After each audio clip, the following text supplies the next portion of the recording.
AILET 25 का notification is out. आपको form कैसे भरना है और क्या सारी चीज़ें हैं जो आपको एलेट के फॉर्म भरते टाइम ध्यान रखना है।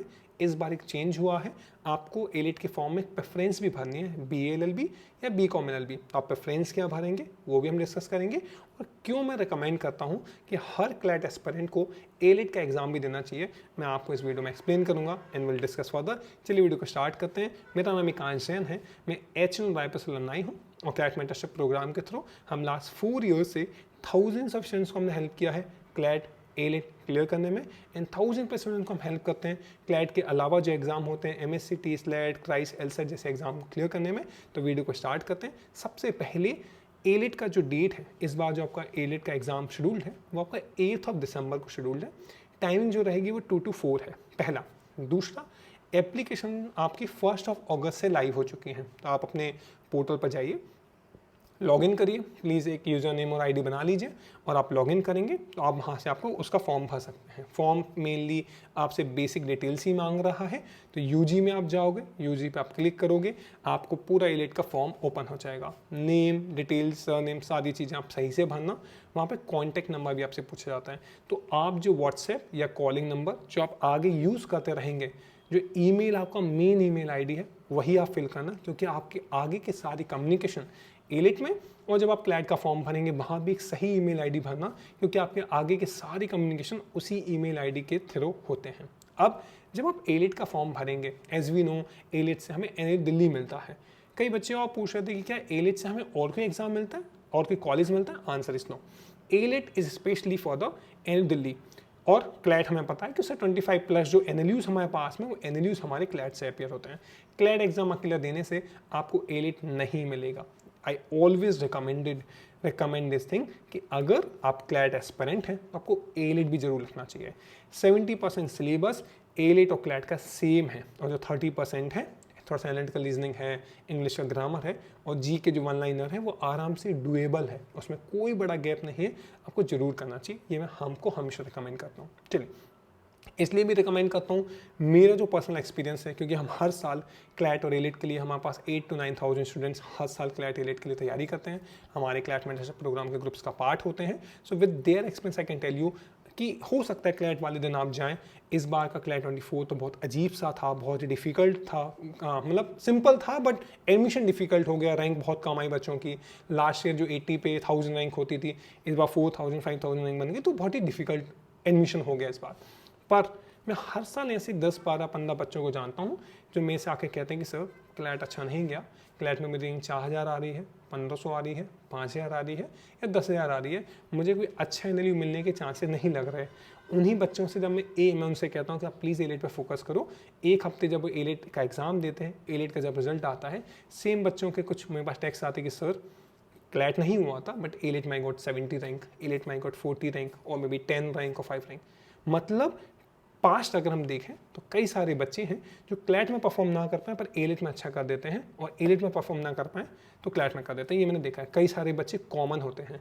एनालिस्ट जाने वाले और एनएलडी जाने वाले से 10 से 15 बच्चे होते हैं जो दोनों ही क्लियर कर देते हैं। तो मेरा तो सजेशन यही है, अगर आपको लगता है कि आपकी क्लैट आप दे रहे हो, आप एनालिस्ट टारगेट कर रहे हो, तो आपको एलेट भी देना चाहिए, क्योंकि दोनों एग्जाम को टॉप करने वाले बच्चे कई बार सेम होते हैं और बहुत मैनेजेबल है। कभी आपको एडवाइस कोई दे कि नहीं नहीं क्लैट तो टफ, एलेट टफ होता है, इसको मत सुनिएगा, आप दोनों एग्जाम लिखिएगा, ये थैंक्स मी लेटर कि हाँ यार ये रिकमेंडेशन सही था, बिकॉज बाद में आपका सिलेक्शन होने के चांसेस बन जाते हैं। इवन कई बच्चों को मैंने इस बार देखा कि सर एलेट इतना आसान आ गया, मैंने तो फॉर्म ही नहीं भरा था, बच्चे कह रहे हैं हमारा तो हो गया, क्लैट में 10,000 रैंक थी। ऐसा होता है, इसलिए आपको एग्जाम देना चाहिए।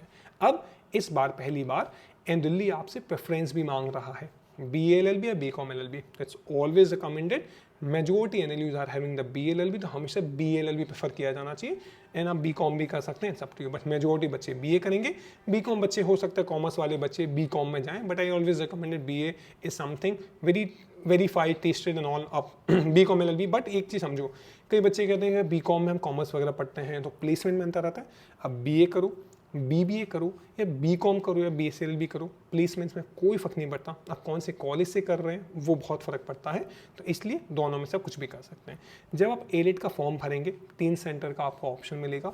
सेंटर्स को आप प्लीज़ सही से भरिएगा, वहाँ गलती मत करना। मेजोरिटी 80% बच्चों को सेंटर 1 मिल जाता है जो आप भरते हैं, कुछ को 2 भी मिलता है। एक चीज़ ध्यान रखना, आपका क्लैट 1 दिसंबर को है और आपका एलिट 8 दिसंबर को है, तो आप 1 दिसंबर को क्लैट देने के बाद ट्राई करना कि सेम सिटी में आप अपना सेंटर भरो, जिससे आपको ट्रैवल ना करना पड़े, और फुल फ्लैश जो 7 डेज आपके क्लैट के बाद आपको मिलेंगे उसमें आप एलिट की प्रिपरेशन कर सको। चलिए, अब एक और चीज़ है, हर क्लैट एस्पिरेंट जब आप अपना फॉर्म भरोगे तो एक चीज़ ध्यान रखना, आप एक एड्रेस मांगा जाता है, परमानेंट एड्रेस, कोई हॉस्टल का एड्रेस नहीं। मेनली इट्स देखो कभी कम्युनिकेशन होता तो नहीं है वैसे, पर मान लो उनको ज़रूरत पड़ी कभी, तो आपका जो होम टाउन है, जहाँ भी आपका घर है, जो परमानेंट एड्रेस आपके पेरेंट्स रहते हैं, जहाँ हॉस्टल एंड ऑल के लिए आप चेंज वेंज करते रहते हो, इसलिए अपना परमानेंट एड्रेस हमेशा अपने घर का ही डालना। करेंट एड्रेस भी अपने घर का डाल सकते हो, उस पर कोई फर्क नहीं पड़ता।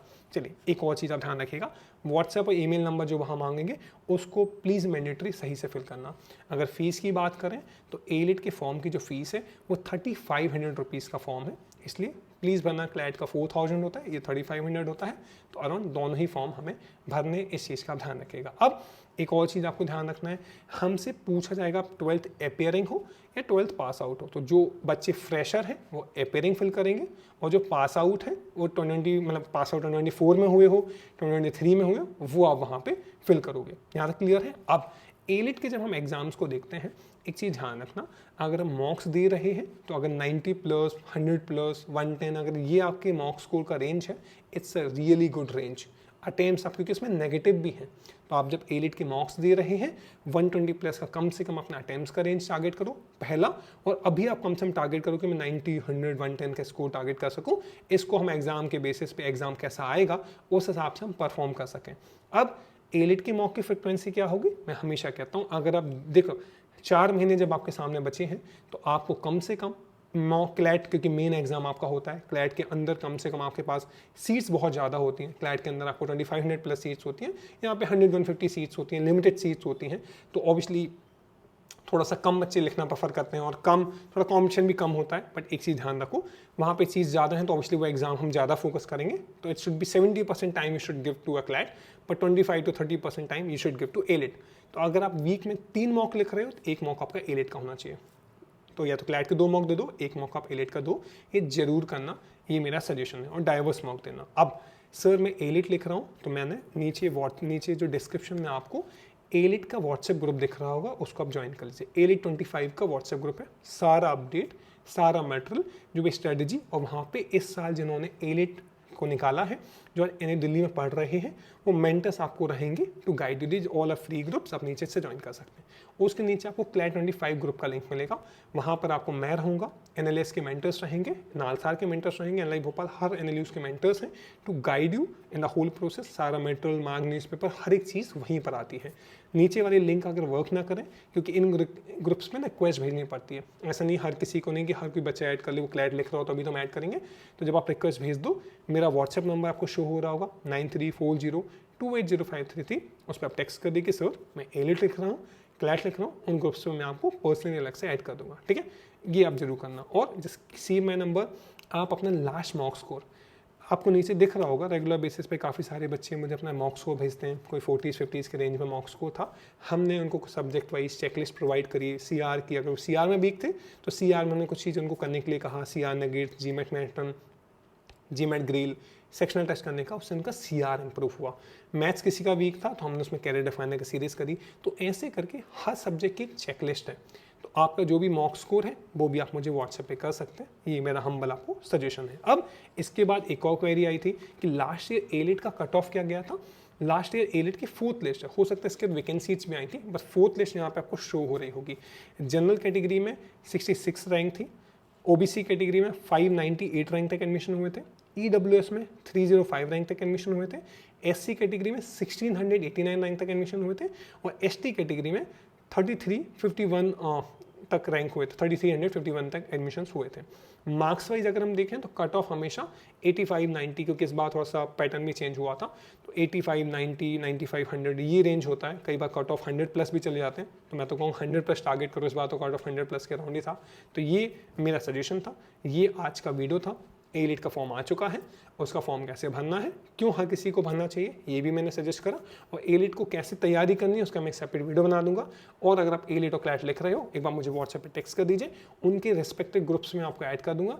And send a last mock score will be guiding you further. हर साल हमने 1000 स्टूडेंट को मॉक स्कोर इंप्रूव करने में हेल्प किया है, और हर साल 200 प्लस बच्चों को हमने एनएलयूज में भेजा है। So we can guide you further as well. Thank you so much for watching this video.